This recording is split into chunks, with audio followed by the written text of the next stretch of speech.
Bien, les gens actifs, ce qu'ils nous ont dit, surtout d'une part, c'est qu'il fallait qu'on simplifie et ça fait partie des axes que le Premier ministre a présentés. L'entreprise qu'on a vue ce matin, ils nous disent, nous qu'on travaille plus au mois de mai, ça nous aide parce qu'on avait un problème de chiffre d'affaires au mois de mai qui était très difficile pour l'équilibre de l'entreprise. Et donc on est bien dans ce sujet, il faut qu'on travaille collectivement un petit peu plus pour qu'on puisse financer notre modèle social. Et puis c'est vrai que j'insiste sur ce qu'on a voulu faire et qu'on va encore améliorer dans le dialogue avec les élus pour que l'effort soit partagé. Soit partagé par les salariés, par les entreprises. Mais les entreprises, elles sont dans une compétition internationale tellement difficile qu'effectivement, on a voulu les protéger, pas augmenter les charges, pas augmenter les impôts.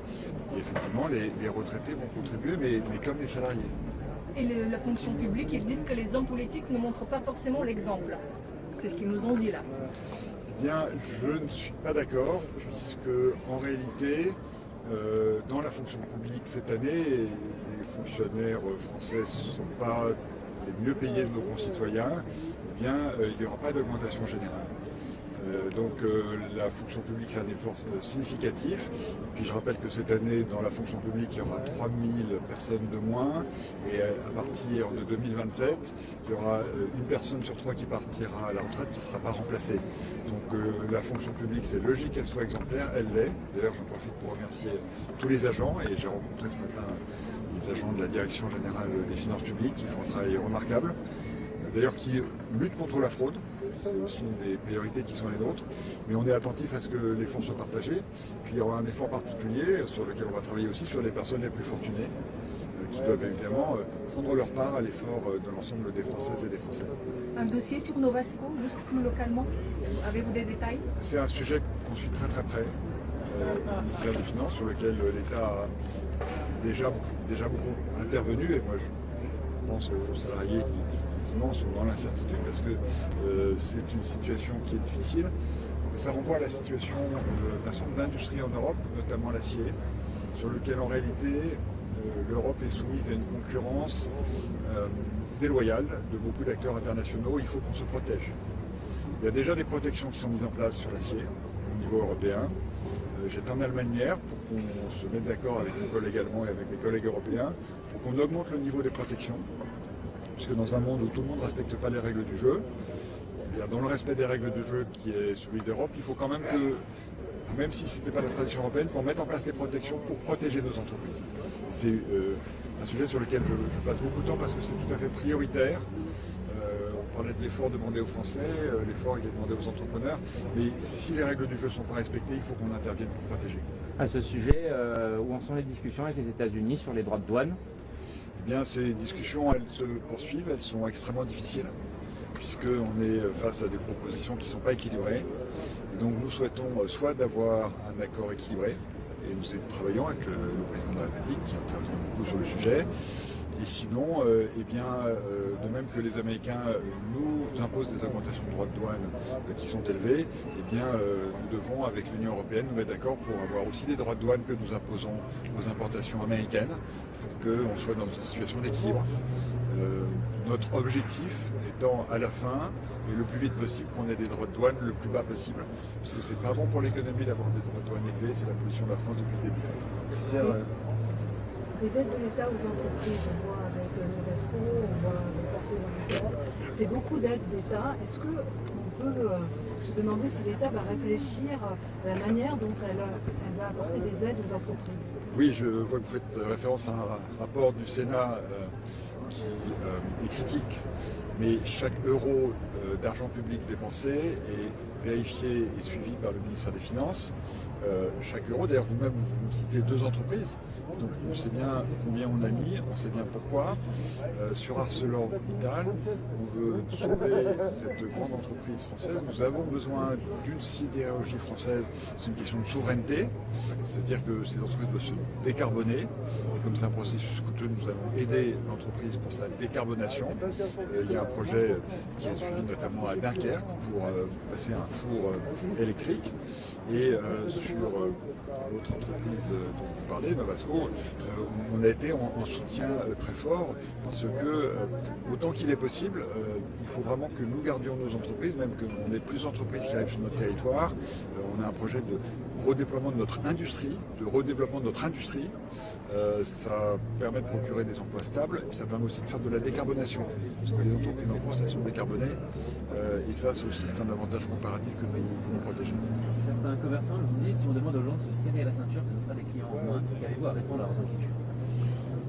On est dans une stabilité de la dépense publique. Que dis-je, stabilité? La dépense publique l'année prochaine va augmenter de 30 milliards d'euros. 30 milliards d'euros. Donc on est dans un budget qui va être encore un budget en croissance. Simplement, on veut que cette croissance soit moindre. Si les entreprises, on n'augmente pas les charges et on n'augmente pas les impôts des entreprises, c'est pour qu'elles se développent. Et c'est vrai que c'est à l'État de montrer l'exemple pour peser moins sur l'activité économique, de façon à ce qu'on ait une activité économique plus dynamique. La ministre du Travail, Astrid Panosyan, évoque une proposition pour monétiser ou renoncer une cinquième d'une semaine de congé payé pour travailler derrière simplement.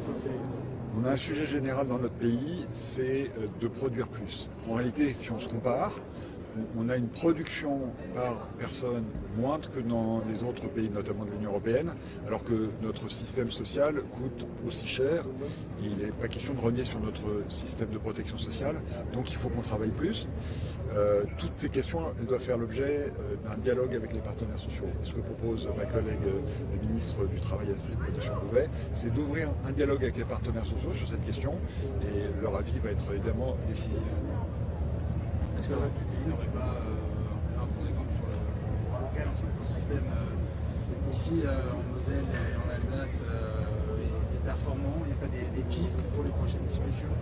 Vous savez, mon grand-père est né en Alsace, donc c'est une culture qui m'est chère, mais chaque endroit de France a sa culture, ses particularités, et il y a effectivement des particularités. Il y a des particularités en Alsace-Moselle. Sur l'ensemble des lois de la République, et j'en parle devant des élus du département, c'est le Parlement qui fait des propositions. S'il y a des bonnes choses à prendre, on peut les prendre, mais il y a aussi des fondements culturels qui sont différents et qu'il faut respecter. Les 2 jours fériés en moins, c'est une mesure, on a fait les micro-trottoirs, très impopulaire. Est-ce que c'est pas trop demandé aux salariés? C'est une mesure qui est impopulaire, mais je pense qu'il y a une question de partage de cette question. Encore une fois, on a un État qui est lourdement déficitaire et il faut rétablir ce déficit. Pour ça, on va mettre l'État dans une situation de serrer la dépense et de maîtriser la dépense publique. Mais si on veut vraiment financer notre modèle social, on ne peut pas continuer à avoir un écart de 120 heures par an de travail avec l'Allemagne. On a le même système social que l'Allemagne, on travaille 120 heures par an en moyenne pour les Françaises et les Français, de moins. Et après, à la fin, ce sera à eux d'y répondre au travers du Parlement. Mais il me semble que comme tout le monde est attaché à notre modèle social, il faut qu'on produise plus. Parce que sinon, c'est le déficit, et le déficit, c'est-à-dire qu'on fait payer le modèle social à nos enfants. Et ça, je trouve que c'est encore plus injuste. Que ce soit un effort, je le sais bien. Je le sais bien, et c'est pour ça qu'on l'annonce très en amont. Pour qu'il y ait ce dialogue, ce débat, cette prise de conscience. Que veut-on pour protéger le modèle social? Il y a eu des annonces de dépenses pour l'armée de plusieurs milliards, avec cette phrase « Depuis 1945, la France n'a jamais été, la liberté n'a jamais été aussi en danger ».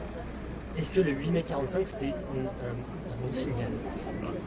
Je pense que la référence pour le danger, c'était plutôt 1940 plutôt que 1945, puisque 1945 est une année de libération. C'est ce qu'a dit Emmanuel Macron depuis 1945.